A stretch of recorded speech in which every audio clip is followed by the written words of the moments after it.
Call of Duty, a franchise that likes to think it operates in shades of grey, but in reality is firmly a story between good and evil, where the good guys are always American. Good. That's one less loose end. No! Always American.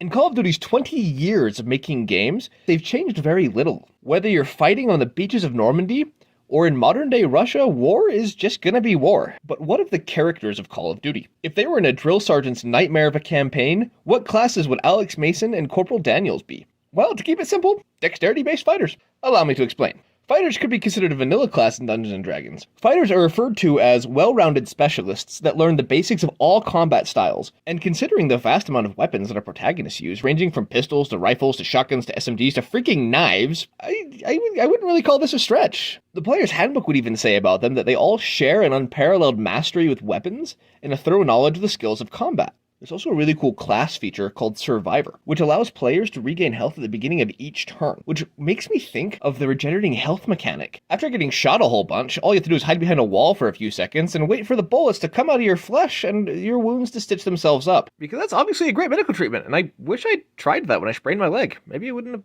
gotten so bad. Now as for why I think they'd be dexterity-based fighters, that really comes down to two separate thoughts. The first is the weapons that are being used, which are all ranged. They're guns, shotguns, rifles, grenades are being thrown, sometimes you have knives or tomahawks as well. Since most of these are ranged, including thrown weapons, they would go up based off your dexterity. But what about the knife? The knife would be a strength thing, wouldn't it? Well, no, actually. If you reflavor the knife as the dagger, it has a finesse property, which means you can use your strength or your dexterity with it. And honestly, it would just make sense to use it as a dexterity weapon, since you already have to have a high dexterity for all the shooting and throwing you're doing. The second school of thought stems from the saves that you have to make. Grenades are going off freaking everywhere, masonry falling around you like it's Pompeii, and don't even get me started on the machine gun fire, peppering you like a frickin' steak. You gotta run and dodge and hide. To really hammer this point home, imagine grenades as the fireball spell, which does require a dexterity save. You really can't tell me that a clay pineapple is any different from a big fireball. Either way, you're dead and over there and over there and over there and over there, and all of this is what makes me think that the Call of Duty characters would be dexterity-based fighters. But what do you think? Let me know in the comments, and so long as you're there, type in what character you want me to do next. Do you want to see John Marston from Red Dead Redemption? Or do you want to see the Psychonauts guy? Just let me know, and I'd love to do what you guys want to see. And also, if you enjoyed this, please like and subscribe.